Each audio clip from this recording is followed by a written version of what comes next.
अच्छा सोनू भाई, एक बात बताओ, एक स्लोगन्स है जो शायद तुम्हें पता होगा, जो किसी भी व्यक्ति को समस्या में जाने से भी बचाती है, प्लस जो लोग समस्या में चले गए, प्रॉब्लम में चले गए, उसको प्रॉब्लम से निकालने में भी बड़ा काम आता है। तो बताओ वो स्लोगन्स कौन सा है, मैं देखूं तुम्हें कितना याद है। अमित, अगर आप स्लोगन का बात करें तो जैसा कि आप बताए अभी, तो मेरे ध्यान से बस एक ही स्लोगन नजर आ रहा है, वो अवॉइड बैड कंपनी। सही कहा सुनो, अवॉइड बैड कंपनी इतना अच्छा स्लोगन है जो किसी भी व्यक्ति को समस्या में जाने से भी रोकता है, प्लस उसे समस्या अगर आ गया जीवन में तो उससे भी बचाता है। अब ये अवॉइड बैड कंपनी क्या है सोनू, तुमको पता होगा। अवॉइड बैड कंपनी का मतलब क्या है कि कोई भी संगत जो है उसे हम कंपनी कहते हैं, और वो संगत को करना क्या, अवॉइड करना है। संगत कौन होगी, जो बैड, जो गलत संगत है, जिससे गलत रास्ता निकल सकता है जीवन में, उसे हमें क्या करना, अवॉइड करना।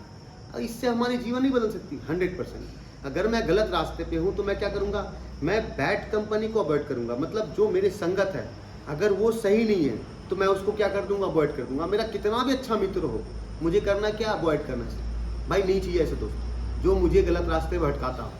अगर स्कूल के बच्चे की बात की जाए तो इसके स्कूल के बच्चे क्या करते हैं, जब स्कूल पढ़ाई करने जाते हैं तो उसी उम्र से वो भटक जाते हैं। तो अगर कोई स्कूल का बच्चा सोच ले या उसको बता दी जाए कि देखो तुम्हारे स्कूल में जो बच्चे होंगे वो बहुत सारे दोस्त होंगे, लेकिन दोस्त को उसी को बनाना है जो गुड कंपनी होगा।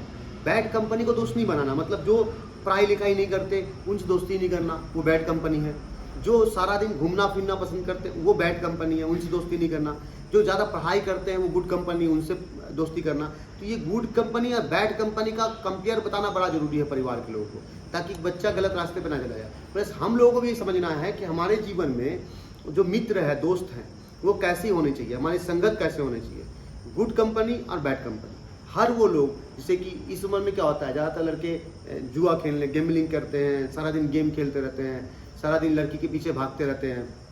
तो इन लोगों से बचना है। तो अगर कोई सारा दिन गेम खेल रहा है तो मुझे क्या करना है, वो बैड कंपनी है, वो जीवन में कुछ कर नहीं सकता। हम क्या करेंगे, उसको अवॉइड करेंगे।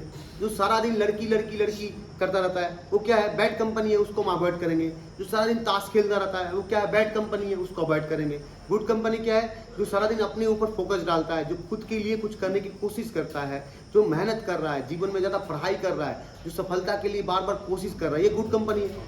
तो हमें इन गुड कंपनी के संगतों में जाना है। जुआरी के साथ नहीं जाना, वो लड़की को पीछे भागने वाले लोगों के साथ नहीं रहना। ये सारी चीज़ों को अगर अवॉइड करेंगे तो हम गुड कंपनी को एक्सेप्ट कर लेंगे, तो हमारे जीवन के बड़े बड़ी समस्याएं समाधान हो सकते हैं। हाँ अमिता, जैसा कि आप बताए, स्लोगन है अवॉइड बैड कंपनी। हम भी इस पे काम कर रहे हैं, और वैसा लोग जिससे हमको नुकसान हो, जिससे हो सकता है आगे हमको नुकसान हो, हम उसको अवॉइड करके चल रहे हैं। भले वो मेरा अपना हो, पराया हो, खास दोस्त हो, अगर हमको उससे नुकसान है तो हम उसको अवॉइड कर देते हैं। देखो सोनू, मुझे याद है, कहानी बताता हूँ। मेरा बहन, मतलब चचेरी बहन का शादी था, और मेरे घर वाले सुबह से बोल रहे थे कि काम कर, चाचा के लड़की का शादी है तो तुम वहाँ पे चले जाओ। लेकिन मैंने उस पूरे शादी को अवॉइड किया।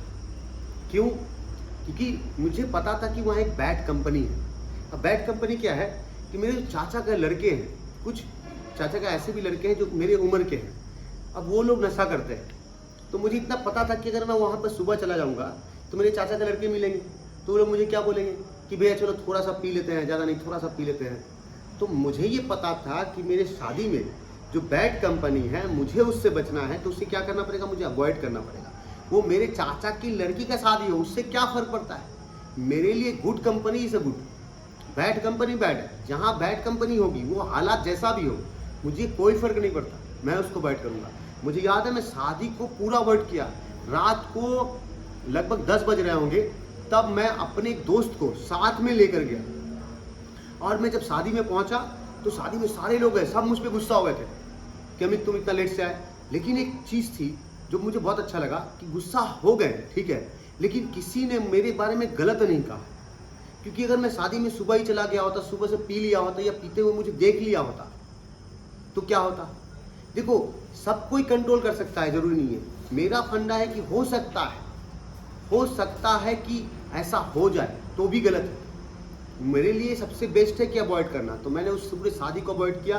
रात को 10 बजे गया, पहुंचा, अपनी बहन से मिला, उनसे थोड़ा बात किया, 2-4 फोटो लिया, बिरयानी खाया, और ठीक उसी के बाद मैं वापस घर आ गया। 1 घंटे के अंदर। क्योंकि मुझे पता है शादी के बाद, शादी में भी वही होता, शादी में बहुत प्रकार के दोस्त आते हैं और भी दोस्त आते हैं, सब आकर क्या बोलते हैं कि चल ना भाई तेरे बहन का शादी थोड़ा सा पी लेते हैं, क्या तो थोड़ा सा ही बड़ा समस्या था मेरे लिए, तो मुझे अवॉइड करना था, इसलिए मैंने क्या किया, अवॉइड किया पूरी शादी को, और मेरे जीवन में कोई समस्या नहीं आई, मेरे बारे में कोई गलत नहीं बोल सकता। ऐसी भी समस्या तुम्हारे जीवन में भी आया होगा। अमिता, जैसे कि आप बताए शादी में गए, बिरयानी खाए, फोटो शूट किए, फिर घर वापस आ गए। बिरयानी से याद आया कि पहले एक मेरी दोस्त हुआ करती थी और आज के डेट में एक्स है मेरी। अच्छा था, बहुत दिन तक रहे थे उसके साथ रिलेशनशिप में, पर कुछ सिचुएशन की वजह से अलग होना पड़ा और बहुत प्रॉब्लम हो गया था हमको उसके वजह से, क्योंकि हम उसके ऊपर फुल्ली को डिपेंडेंसी हो गया था मेरा। इस वजह से हम लोग अलग हुए थे और कहीं ना कहीं उसको भी अवॉइड करना पड़ा। अगर हम उसको अवॉइड नहीं करते, हो सकता है आज के डेट में भी हम गलत रास्ते पे होते। अभी वो कहाँ है, किसके साथ है, कैसी है, कुछ पता नहीं, पर हम जैसे भी हैं एकदम बिंदास हैं और आपके सामने हैं। बस रीज़न ये है अवॉइड बैड कंपनी। अगर हम उसको अवॉइड नहीं करते तो आज के डेट में हम यहाँ बैठे नहीं होते, इस स्थिति में नहीं होते। देखो सुनो, तुमने जब गर्लफ्रेंड के एक्स की बात की ना, तो मुझे भी याद आ गया कि मेरी गर्लफ्रेंड थी जो लगभग 2013-14 में शादी हो गया उसका, जून के आसपास। तो 13 में हम दोनों का जो प्रॉब्लम था लाइफ में हो गया और हम लोग अलग हो गए। लेकिन अलग होने के बाद मेरा जीवन बहुत अनमैनेजेबल हो गया, बहुत, मतलब मैं इतना डिपेंड था उसके ऊपर, इतना डिपेंड था, आज भी डिपेंड हूँ। मैंने शादी उसके वजह से ही नहीं किया, मतलब शादी करना ही नहीं है, ऐसा आज भी मतलब मेरे अंदर प्रॉब्लम्स है।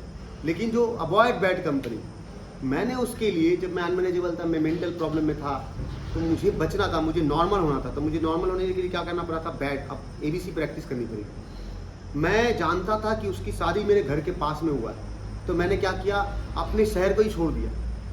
मैं 2017 में 16 में लगभग, जब मुझे पता चला कि उसकी शादी मेरे घर के आसपास हुई, थोड़ा सा मेंटल साइकिट्रिस्ट दवाई भी चली, नॉर्मल हुआ, तो मैं चला गया दिल्ली, चंडीगढ़ में जाकर लगभग 3 साल रहा। क्यों? क्योंकि मुझे पता था कि वो जहाँ पे शादी हुई मेरे घर के पास में है, और वो जहाँ रहती है, अगर मैं उसको देखा तो मैं फिर से डिस्टर्ब हो जाऊँगा, फिर से पागल हो जाऊँगा। तो मैंने जगह को अवॉइड किया, मैंने फेसबुक को अवॉइड किया कि मैं उसको देखूँ ना। सबसे बड़ी प्रॉब्लम होती है कि अपने जिस जगह पे आप पैदा हुए, जिस जगह पे हम बड़े हुए, उस जगह को आपने अवॉइड कर दिया। तो वहाँ पे मैंने अपने दोस्तों को अवॉइड किया, मैंने उन लोगों को अवॉइड किया, अपने परिवार के सदस्यों को तक का अवॉइड किया। क्योंकि मैं एक चीज़ मुझे याद है कि मेरे ही परिवार का सदस्य था, तो मेरे जो मामा खानदान के जो लोग हैं उनको भी मैंने अवॉइड किया, क्योंकि मैं जानता था उनके साथ अगर मैं बात करूँगा तो क्या होगा, वो लोग उसके टॉपिक पे बात करेंगी तो मैं परेशान हो जाऊँगा, मैं डिस्टर्ब होऊंगा, मैं अनमैनेजेबल हो जाऊँगा। तो मैंने क्या किया, मैंने उनको भी अवॉइड किया। तो मैंने अपने जीवन में अपनी एक्स के लिए मैंने भी अवॉइड किया भाई, बहुत अवॉइड किया, अपने शहर को अवॉइड किया, अपने परिवार के लोगों को अवॉइड किया। तो मैं आज ठीक हूँ। लेकिन सवाल अगर गर्लफ्रेंड की है तो कभी ना कभी इस पर चर्चा करेंगे। लेकिन हाँ, इतना है कि आज तक मैंने शादी नहीं की, तो उसके कारण भी वही है कि आज तक मैं उसको भूल नहीं पाया। चलो जो भी हो, एंड ऑफ डे मैं सही हूँ, स्वस्थ हूँ, परमात्मा का दया है। सोनू भाई, आगे भी हम लोग वीडियो बनाते ही रहेंगे इसी तरह टॉपिक पे, ताकि लोगों को समझ में आए कि स्लोगन्स क्या होती है, कैसे प्रैक्टिस करनी है, अपने जीवन को कैसे बदलना है, बेहतर करना है। हमारे वीडियो का मकसद यही है। Thank you. मैं अमित, सोनू मुझे याद रखना, और हम सब आपको याद रखेंगे।